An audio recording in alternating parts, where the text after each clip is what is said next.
Hello and welcome to Warblog. Today I am looking at the Battle of Al-Busayyah, Iraq, 1991. This was essentially pretty much the first battle of the Gulf War. I say pretty much because I'm not certain. I just sort of looked at the Gulf War and it's pretty much the first one that comes up. Let me just maybe have a look at the Gulf War.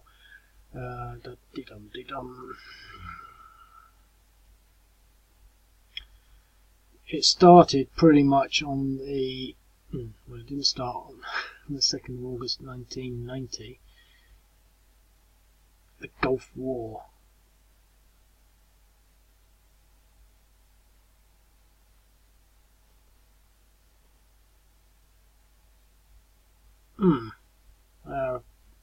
Why am I thinking that it's the first battle?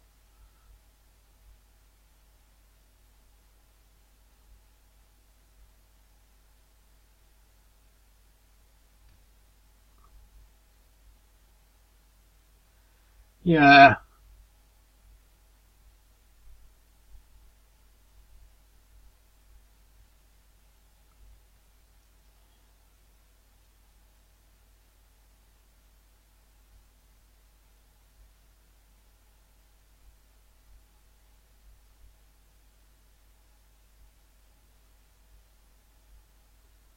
_24th of February. Yeah. Sorry for the silence. I'm just now sort of like perplexed, but it sort of talks about Operation Sabre or Operation Desert Sabre and initial moves into Iraq, etc., etc. Coalition forces enter Iraq. But there's a lot of sort of, on the 17th of January, the 101st Airborne Division fired the first shots of the war when 8 AH-64 helicopters successfully destroyed 2 Iraqi early warning radar sites. So the 15th to the 24th of February, the Battle of Wadi al-Batan took place.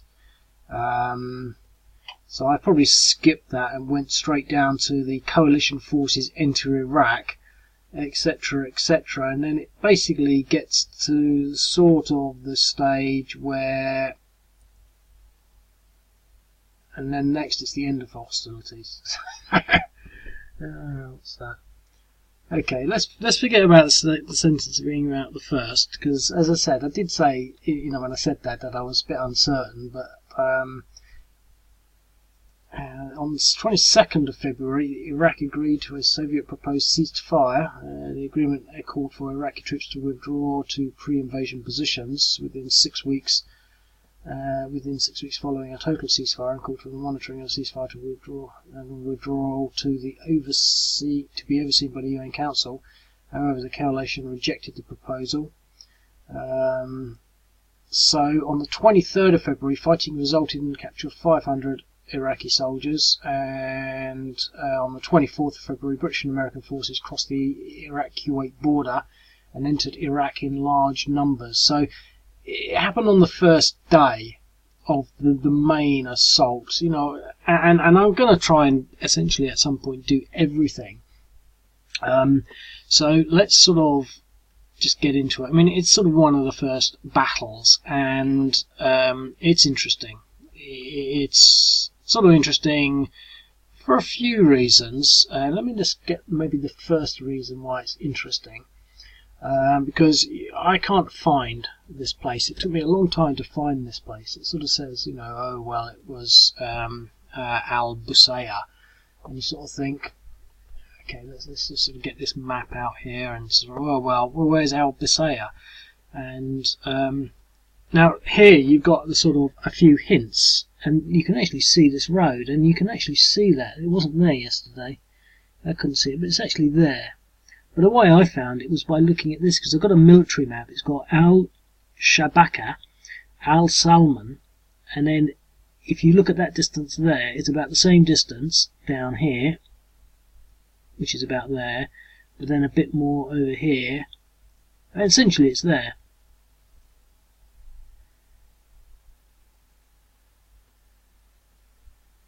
I mean, it's hardly... I think the reason I had such difficulty because I was looking at it in this view, map view. That was how I found it difficult. Yeah, so that was how I was looking at it, and you cannot see anything. And so you put there, you can't see that road. There, about there, and about there. So you start zooming in, and eventually, there it is. Now, the thing to sort of maybe think and consider, and there's this road here which I didn't put in. That wasn't there yesterday, I'm sure of it. But if you look at it, there's just nothing there. And so this is one of the things I like about the war blog and the sort of the approach to looking at these battles. You sort of think, well, what have we learned? Well, what we're learning here to some extent is that there really isn't anything. This is just this huge swathe of desert between, well, obviously this is Kuwait there. I don't know what those are, probably entrenchments, but there's just this huge desert. And you can sort of see all the main part of Iraq is over here. And so you learn. So presumably there would have been a drive along this road and a drive through there or something like this, but they seem to have gone sort of straight up here. And, you know, I mean, it's not easy to find, and there it is. And so they would have driven all their tanks. And so then you start thinking, okay, well, we've got a bit of an understanding about the geography, and this is what it looks like in sort of hex format. You sort of think, wow, that's sort of weird, because there's nothing there. Well, there's the tracks. They're not even roads, they're tracks. Now, it sort of hints that there are mines. So this is when you get into the sort of next level of things.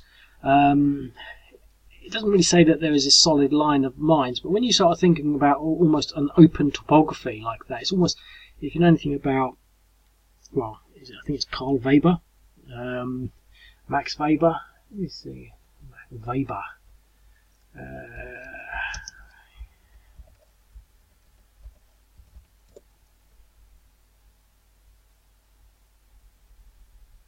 Alfred Weber, maybe.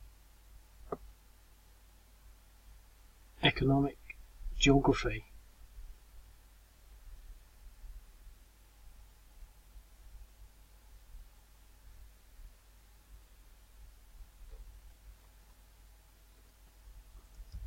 Let me just look at something. Central place. All interesting stuff. I didn't really follow it too well.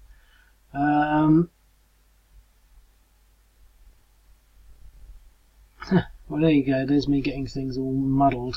Central place theory was written by. Essentially, central place theory is a geographical theory that seeks to explain the number and size and location of human settlements in residential systems. The theory was created by the German geographer Walter Christaller, who asserted that settlements simply function as central places providing services to surrounding areas. And it's quite interesting, actually, because I haven't done this for years, but look, it's in hexagonal format. See?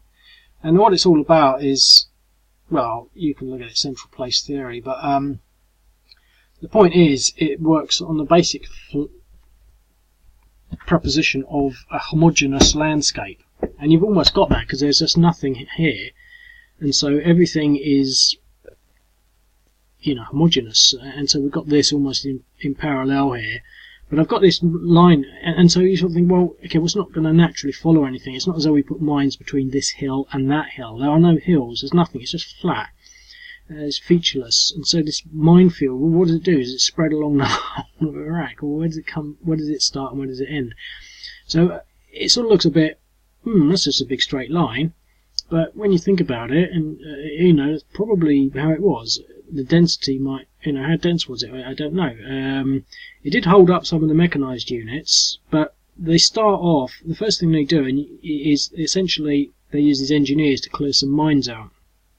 So we've got two engineering companies, and essentially we had the US 54th Combat Engineer Battalion, But I've given them 2 companies from that battalion. Now we could have more, I don't know. So essentially, what sort of strikes me as being maybe interesting for this game to start off with is you've got then to decide where do you want to put your engineers. Where do you want to break through? Now, so what you've got is basically the 2nd 70th, and over here on the right flank, the 4th 70th, with one of those units over here on the left flank. It's quite confusing when it says, and the 4th 70th were on the right flank, and then it talks about the assault of the 4th elements from the 4th 70th were on the left flank. It's sort of like, well, were they on the left or the right? Well, it seems to be that there was an element or company on the left, but the bulk of it was on the right. We've got the main centrals of the 2nd 70th, and then we've got the 6th Infantry. That's all it says, 6th Infantry, and it talks about Bravo Company, so one of them is a Bravo Company. But I've put them as mechanised because I don't really think that they would have been walking, and I don't think they would have been going in trucks. So I've given them mechanised thing. It's the thing that always gets me. Do infantry actually, since the Second World War, how have infantry moved around? I mean, sure, I quite often put infantry in, and you sort of think, well, why aren't they motorised infantry? Don't they have trucks? But anyway, so I've assumed that they're mechanised, even though they're the 6th Infantry. So anyway, you get your this is I've given an extended range, so you've got this US-21 FA artillery company, and it shouldn't be like that. That should be. I wonder if I thought I'd changed that. Obviously not. It's not a battalion. It's a company. Anyway, it doesn't matter. They've got 4, 1, 3, and they've got a distance of 8, so they go 1, 2, 3, 4, 5, 6, 7, 8. I've given them a bit more, so they've got enough range to pound anything. I mean, essentially, if you read through the Wikipedia thing, it's quite interesting, but it's not surprising in the sort of conclusions that it comes up with. Basically, most of the infantry ran away when the tanks came along. It was described as one of the first tank battles of the war, simply because they had some tanks. Now, Wikipedia sort of suggests that it's a tank company, but it's quite explicit in stating that there were 12 tanks, and it also says there are about 12 mechanised units. So I've just given them a tank company. One of the problems I think we've got here maybe is that they were entrenched sort of around 1,500 yards or metres away from the town, but I can't really sort of give them a fully entrenched line like here. I can't, sort of entrench all this with units, otherwise they'd have the equivalent of a regiment. So we've got the sort of suggestion of their entrenchments, but they are entrenched. But the thing is, in theory, we could just ignore them and go around them. So this represents that. But anyway, when the tanks come along, most of them just give up, and there's a bit of additional firefight in the town itself. Is there anything we need to look at here before we go into play mode? Not really. There's no air power. Oh yeah, the only thing to maybe note is that this is what I was just getting to. So this rocket company comes on turn 5. So what actually happened was when they got to the town, and they had a little bit of resistance, but had continued resistance from within the town, so they pulled out and they created what they call a kill zone or kill box. That's what Wikipedia refers to it as. And basically what they meant by that was they got all their elements out of this kill box, and then they fired some what they call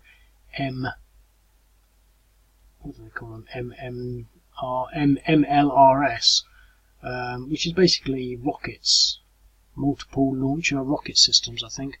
And so, but I put that on to come on at turn 5 so that you can reflect that.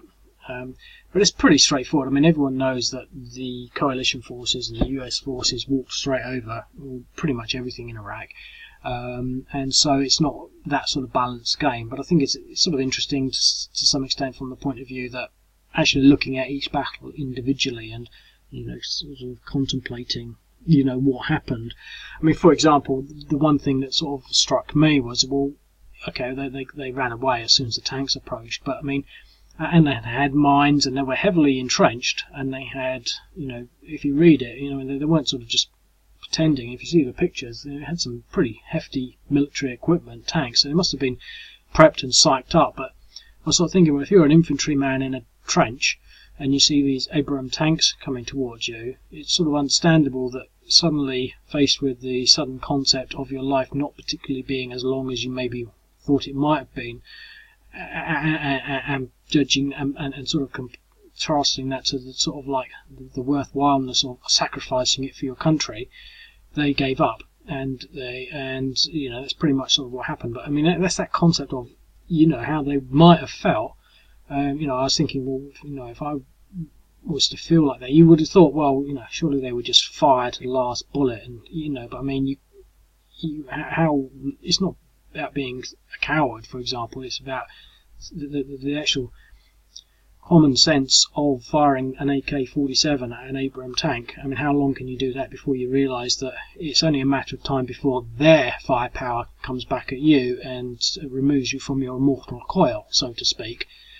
But the point I'm whittering on about that is, well, you know, in retrospect, if they'd just given all these units absolutely tons and tons of anti-tank weapons, you know, they might have actually stood a better chance. Now, one thing that's missing from this whole scenario is air power. There's no mention of it, so I haven't included it. But, you know, obviously the coalition had a lot of air power, and to some extent they blew everything up with air power before they went in. And so it's sort of interesting that there's none of that, because you would have thought, you know, okay, we'll give them all anti-tank missiles or whatever, you know, I don't know what these things are. But the air power would have got them anyway, but there was no air power in this, so that's that. So let's just jump into play mode. Now that I've got, I mean, I've spent all 16 minutes on my preamble talk. Now I've got my extended play, I can talk forever. So I think the first thing to do would be to just shoot some artillery. Aha. Well, we hit everything, but that'll all add up. Now, the next thing is, I mean, it's not rocket science, but the question is, where do we want to move our units? So we've got two things to do first. We've got the engineers. We've got one there and one there, and obviously they can't move very far, but where do we want to break through this minefield? Like I say, I mean, it's not rocket science, but I mean, we could, in theory, come through here. Or we could come through here. Now, either of these strategies are as good as the other. The only difference being, if I want to come through here, I've got to move my units up there. So what we're faced with to start off with, and I don't think this is, I mean, I don't think this is a problem so much to say. What I really want to say is I think it's a good idea. You've actually got to think about how you want to break through. But the thing is, it's not rocket science, and so it doesn't really matter where you break through. I mean, it might as well break through here, because I can move these units possibly here a little quicker, and it doesn't matter because there's no, it's not as though there's a pass here or there's less resistance here. You know, these units are going to be pretty much running away fairly quickly.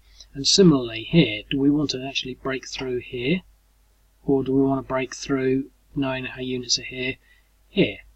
Now what I'm going to do, because I want to follow the historic narrative, I'm going to break through here, and I'm going to break through here.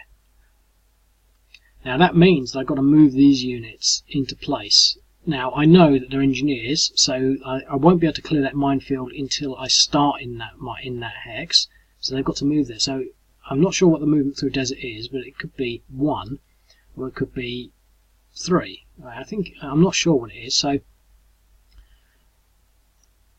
let's just move. So I'm going to go through here. I'm going to make it difficult for myself and go through here. I can't remember what I said, but 1. So movement 1.8. That's how much it takes me to move through. So I can't move any further than that. Okay. So now the thing is, that sounds really boring, and you sort of think, oh god, that's rubbish. I can see how you might think that, but I quite like that in the sort of that sense of you have to prepare yourself and maneuver your units around and think about how you're going to do it. I mean, I was watching a game just yesterday where they were doing a similar sort of scenario, and they just moved everything into contact along this big long line, and you just get no sense of thinking. There's no sort of cerebral demonstration of cerebral activity involved with these things. I mean, you've got to come up with a plan and sort of say some have justification. Now, the thing is, we've got a little more justification because they've got artillery, but it's actually a mortar unit, and I've deliberately called it a mortar unit and not a company. And they're mortars, but they've only got a range of 3.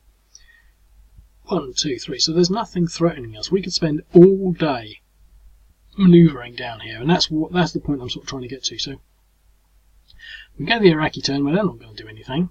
So it's back to our turn, and we can spend all day moving and preparing. Now, we're going to do that. We still can't get in there, but these going to come to there. So we could actually try and start and prepare our move, and also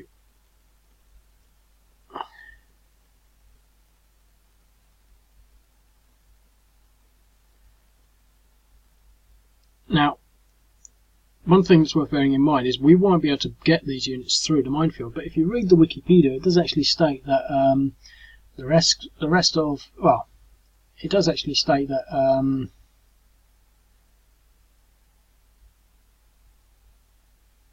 quite a few of the mechanized units were held back because they couldn't get through a minefield. Let me just see if I can find that bit.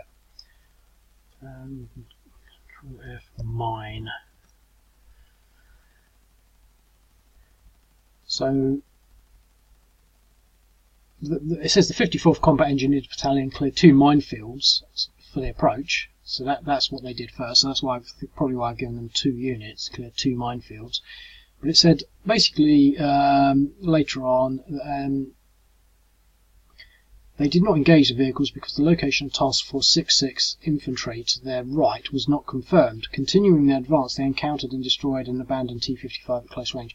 Delayed by what appeared to be a minefield, the Bradleys struggled to catch up with the task force as they bypassed the obstacle to the left, clearing the town to the north. Essentially, that's actually part of the armoured unit. So I was just trying to sort of suggest that, we could actually leave that there and then find out that we can't go through there because we found a minefield and then have to sort of come through here. But this is actually, we're talking about some of the 6.6 and their Bradleys. So let's also move these ones around and fire some artillery into here. And then they probably all recovered, haven't they? Because I don't recall doing more than 1 damage. We've got to do more than 1 damage a turn. So none of that's really going to be of any use. Okay, so let's do our artillery strike first. Why not? So none of that's again of any use. However, this time we can put our engineers into there.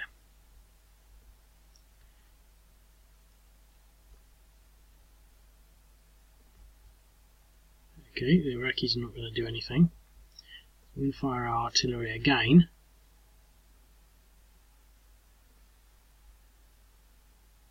We're doing a lot of damage, but it's not cumulative because they're not doing anything, so they're just recovering every turn. Now he should be able to recover that. So he should be able to do that minefield. Let's just see and make sure that it's sort of working. He shouldn't be able to do anything yet. No, but he should be able to clear his minefield. Yes. So we want to clear the mine. It's got a density of 1. So its new density is now 0. So we now have a hole in the minefield, which means that our tanks can now push through. Look at that.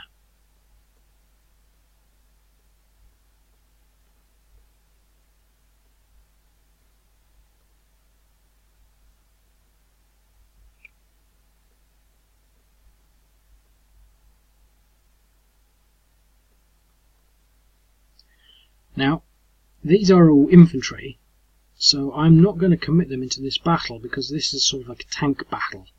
Or should I? I think maybe I should. Tanks should never be unsupported by infantry, so let's just do that. Okay.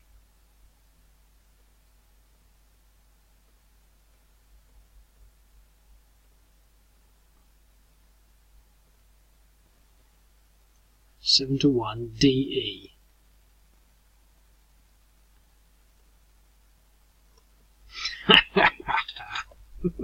That's not a leave all laugh, that's just a laugh of, you know, when you get your dice rolls going right. I like that.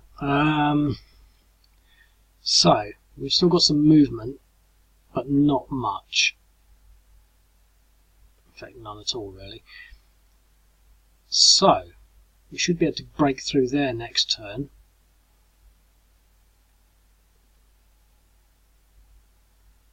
Okay, now we've got some mortar fire here.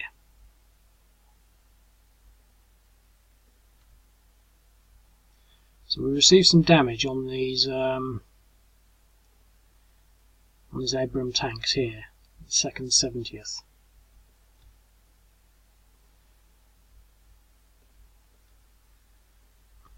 However, because of that, he didn't recover, but it doesn't matter. But now we've got our rockets. Now they're coming too early, really, because we haven't got there yet. But we might as well start firing them. Look at that, 1.9. So he won't be able to recover as readily as he has been. I think we can now clear this minefield.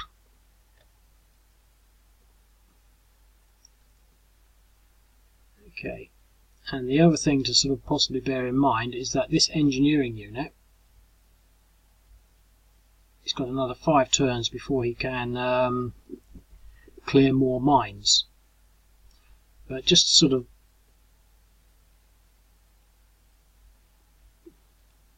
tidy things up a bit, let's move him there, where he's sort of out of the way.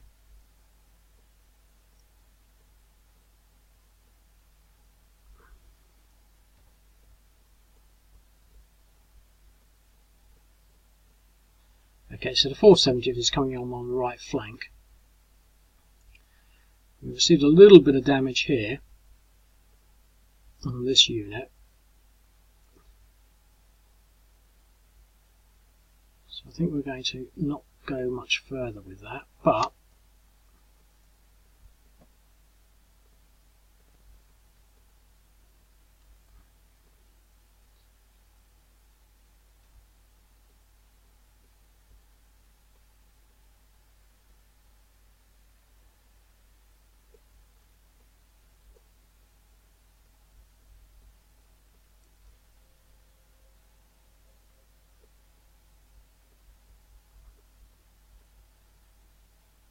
we're leaving him there to recover,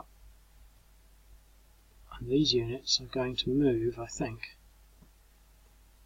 into contact with the units around Al-Busayyah.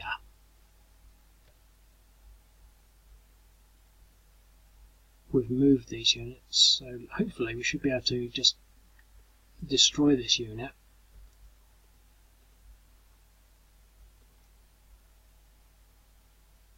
Seven to 1 and a DR. Okay, so it's now the Iraqi turn. I missed an opportunity there to do that, but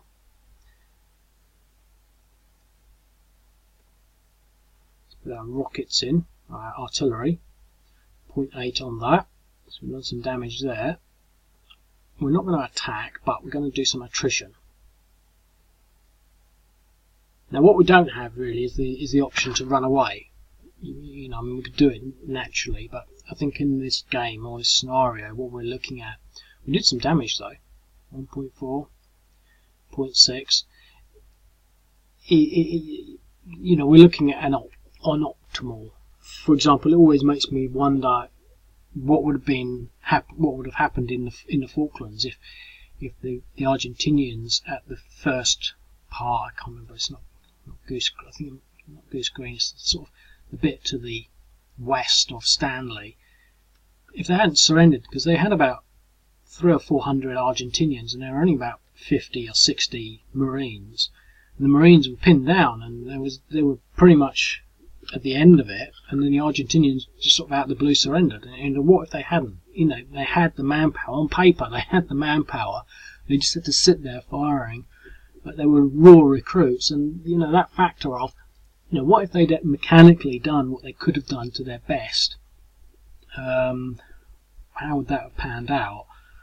Similarly here, we're playing games in that light, you know, whereas, you know, historically they ran away. I mean, and they have run away here as well.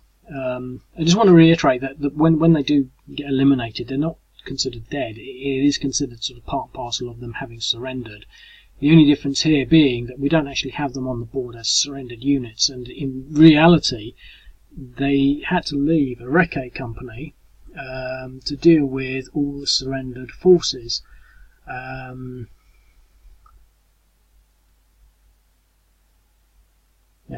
So Alpha Company 470 armoured, commanded by Captain Phil Taylor, moved on the left flank, encountered 2 T-55 tanks and many other tracked vehicles and a platoon of dismounted Iraqi soldiers. Rounds were fired from the Iraqi trenches, but as the tanks approached, the Iraqi soldiers surrendered.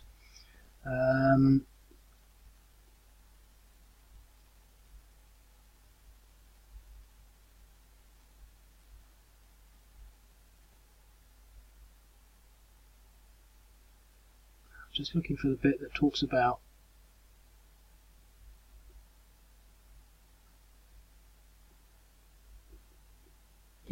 so many Iraqi soldiers surrendered almost immediately as Task Force TF-270 forces approached Al-Busayyah. The TF-270 scout platoon laid suppressive fire on the town, and the Iraqis returned small arms fire from within the town, but it was ineffective. Ours was a bit more effective there. The scout platoon remained to process many of the surrendering Iraqis bypassed by the task force. So this is a scout group, a scout platoon from the TF, from the 2nd 70th, and they basically were seconded to taking care of all these Iraqi prisoners, and they would have been there, or there, wherever that trench was. So they're not necessarily all dead. You know, I know that I've said it so many times, probably don't have to repeat it, but you know, if it's the first time you've seen the video, you know, I think it's fairly key in war games to realise that, you know, it doesn't, when you score all these sorts of damages and things, I mean, to some extent it's a massive combination of morale and damage and, you know, how that sort of stuff works. Now, we don't go too deep into that, but it's always worth bearing that in mind, that no one could have been hit, no one could have been hurt, and yet they're still being eliminated. That's because they still ran away. And that's sort of what the nature of superior firepower could be construed as. You know, just the nature of them running away. But anyway, let's not labour too much on that. They've done their mortar fire. We've done their attrition. Here, I think what we're going to do is we're actually going to run away. And this is another element of how these games work. And that is role play, and I do like to introduce that, where you sort of think, well, okay, well, we're not actually mechanically, mathematically trying to maximise without any due care to the reality of the situation what could or could not have happened. You know, that they were going to run away. We're role playing that. There's nothing in the rules that say we have to do that, but it's sort of obvious. But they're not surrendering. Because we don't actually have the rules for that. I could put something in there so that you could sort of surrender your units, and it wouldn't serve any sort of use in any of this as a war game. So anyway, that's that. So I now get on to the next bit. Now hopefully he's still, so because they're now active, they're now starting to maintain their depression factor, so he's now even more depressed, and you should now start to do morale checks, their armour. Now, one thing we will do next if we have the chance, which we don't. We should have done this before. What actually happened, these armoured units, they were basically, they call them dug in, but they were dug in, basically, the way they used to do it, they would dig in almost to the hilt with their tanks. Let's see if there's a picture of it here. Let me just look. I think there's a picture of it somewhere if I do a Google picture search for Battle of Busayyah. They're almost completely dug in. You know, they're not just a little bit dug in. They might as well be underground. But they came out and they attacked, and they were pretty much almost immediately destroyed. I can't find the picture. It's not as apparent. It's funny, you keep seeing it. When you look for it, you can't find it. This isn't the picture, but it's sort of closer. What we've got here is a tank that's sort of, you know, it's in a hole, but this was even further. The hole went up to there, you know, and that was how they were doing it. They were digging their tanks in because, you know, it gave them maximum protection, because tanks are expensive. They didn't want to have them running around. But anyway, the tanks come out of their holes and engage the Abram tanks, and are then basically, they fire a few rounds and then the Abram tanks completely destroy them. I think you've got the message, but there's another one there. I won't show it because it's too small really. I don't want to spend too long labouring that point. I'm sure you understand. So anyway, we've done our little assault there. We're now going to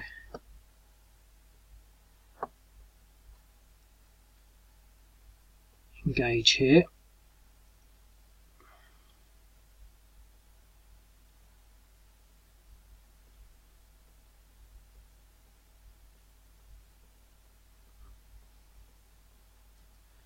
We'll pull these engineers back.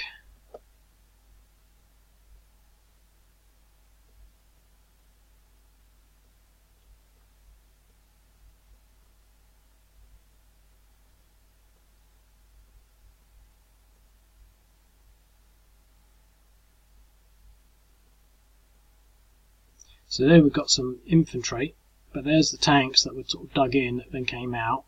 There's their mortar unit, and they also had some commandos, some special forces, but they didn't seem to have done much. But they held out for a bit. But anyway, we're going to try and take the town. Look at that, 1-to-1. It goes to show how strong they are. So we're having some resistance in there, as we did historically, but I don't think it was that sort of resistance. But we managed an exchange, so we haven't managed to just rout them out of there. Now what we could do next is somehow do some roleplay on that, but I'll get onto that in a bit, because the first thing I'm going to do is attack these units here. Yep. So they all surrendered. So the Iraqis get to do their historic action of attacking these tanks here, and we're just going to use the tanks with the special forces. We'll do the mortar rounds first. No effect. And we use the armoured forces with the special forces to attack this unit here, which is already depressed. And they've managed to retreat, force this unit to retreat. Obviously a variation on the historical precedent there. Okay. That's interesting. However,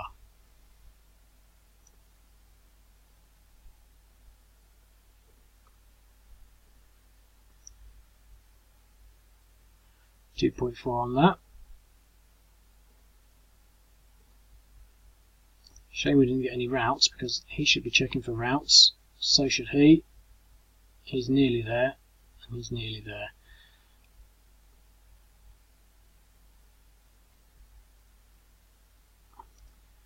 Okay.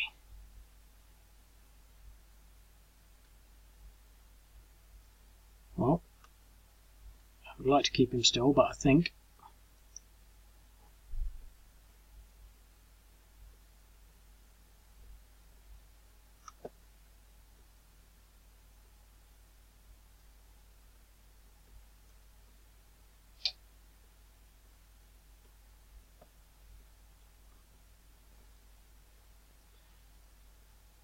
we should be able to do it this time.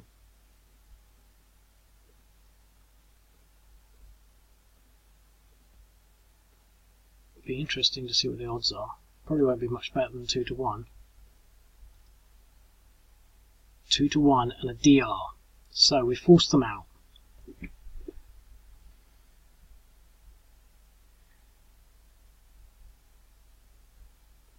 don't think much of this is going to have a lot of movement left. Movement 4, and this guy can move. So we'll move into there. What about him? He can move in as well.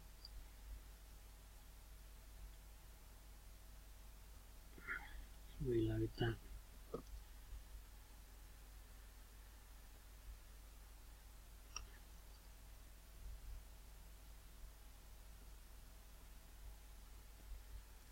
No movement. No movement. No movement. So there's only 3 left there. What about him? Movement 4.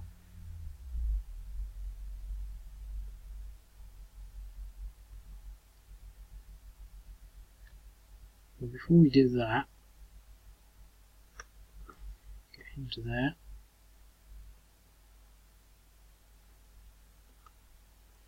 Him to there. Him to there. And what about him? Yep, okay. So they can't move, but we can follow straight through.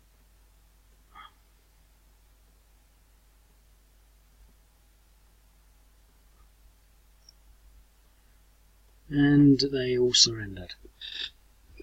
Or they were all mincemeated, I don't know. But the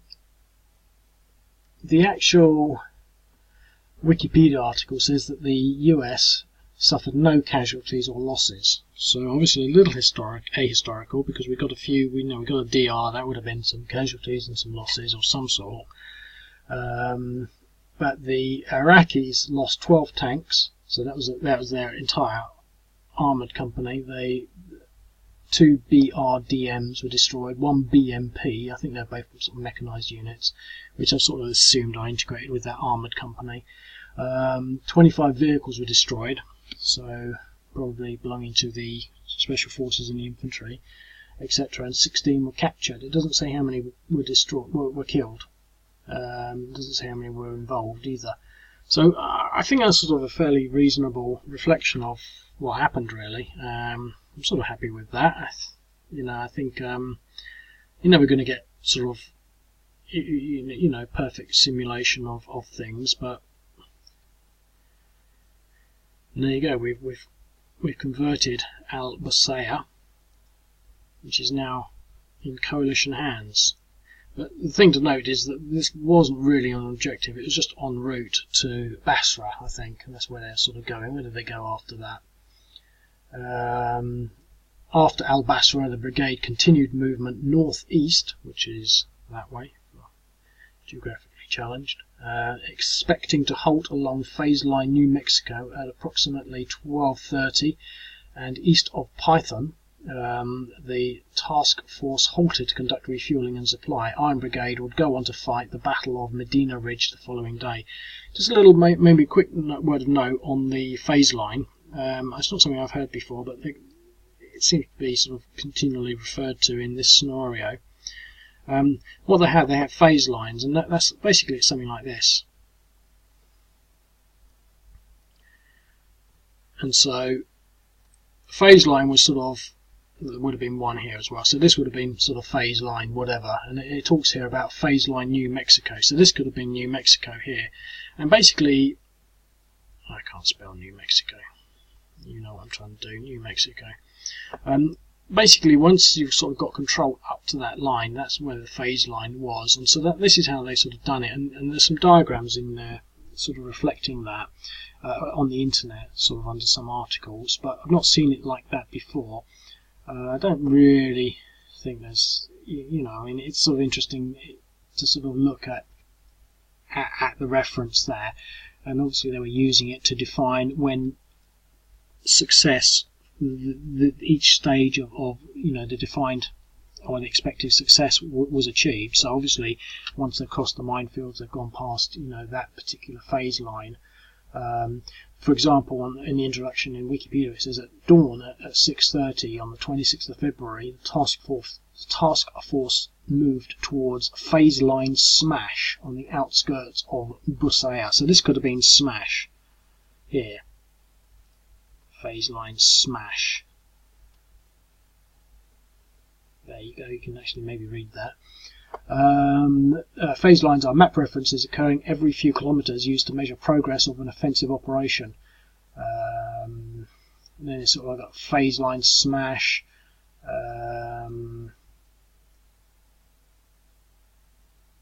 It doesn't say. I mean, I'm sure there are a few other references in there, but there's continual reference to it all. So that's what they're calling phase lines. So you learn a little bit more. But I've never heard them written about anywhere else, so I don't know how extensive that is. Probably quite extensive, but there you go. So anyway, I hope you enjoyed that. I hope you sort of think, oh, I know a little bit more now about the Battle of Al-Busayyah. I know how to find it on a Google map now as well. I know a little bit more about the Persian Gulf War and its first battle. So you are learning, and if you play it, you'll learn it even more. Okay, and I'll speak to you later. Cheers, bye.